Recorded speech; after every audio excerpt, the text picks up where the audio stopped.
Tao ng mga labor guys.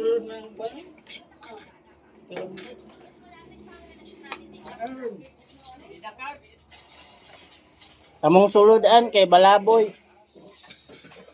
Balaboy og Malanok. Ilan ka ba view ng vlogger? Ilan ka view? Ano ba? 1,000 baka tayo ang urusan.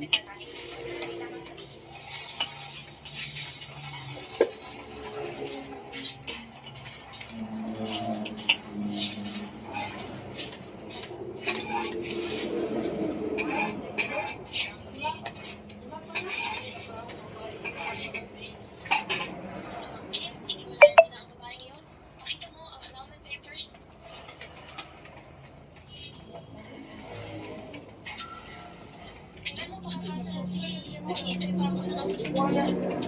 Sasabihin mo lang ang salita, ako na ang bahala sa lahat. Gagawin kong pinakamagandang kasal.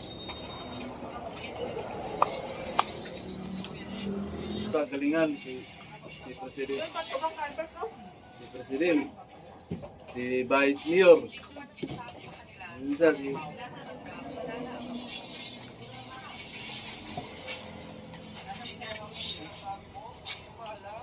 Ayaw yung magpandang. Hindi pa yun. Sabihin, mahali na ako makapabuhay sa Tokyo.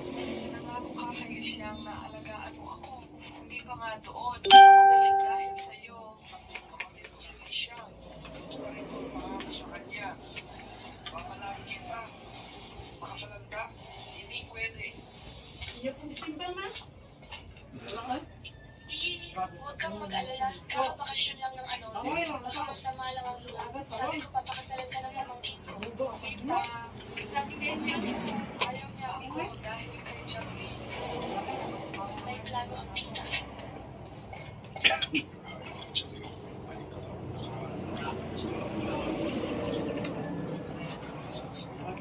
Sayang, hindi siya nagkaanak sa loob ng nagsagsagan. Magrelasyon pa sa ibang lalaki. Pinalayas siya ni Fu. Hindi ko babago si Jiang Li nadala sa kagandahan. Hindi lang nakipagrelasyon sa pianistang si Kuching. Samantala pa ang panganay na anak ng pamilyang Jiang na si Jiang Han ginamit ang katawan para makakuha ng mataas na posisyon. Si Jiang Li bagong tagapangulo natin.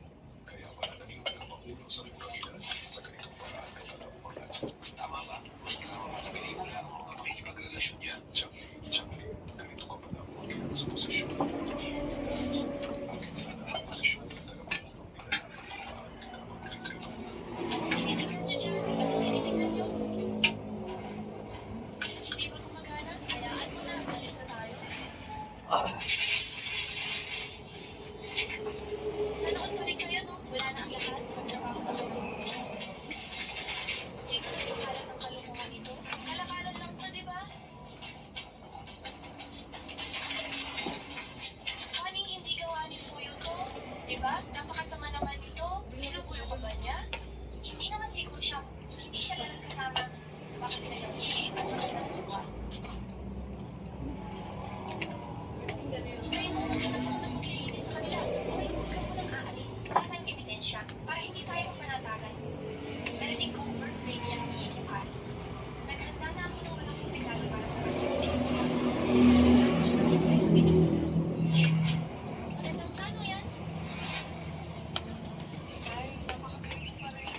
Nababoy na ang pangalan ni Jackie. Tignan natin kung paano siya mananatili sa kumpanya. Ang pagpapalayas na kanya sa bahay ay maliit na bagay. Ang totoong layunin ay palayasin siya sa Tokyo para hindi na siya makakita para sila kasama sa ano. Salamat, Inay.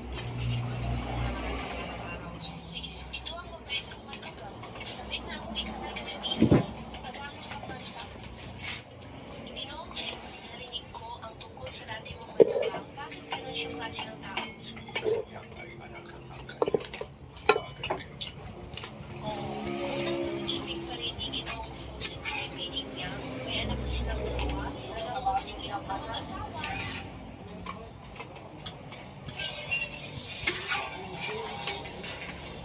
Jackie, bakit ka nandito?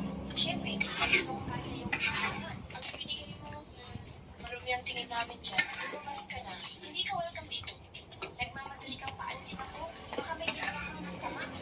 Ano dapat kung ikay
Astig.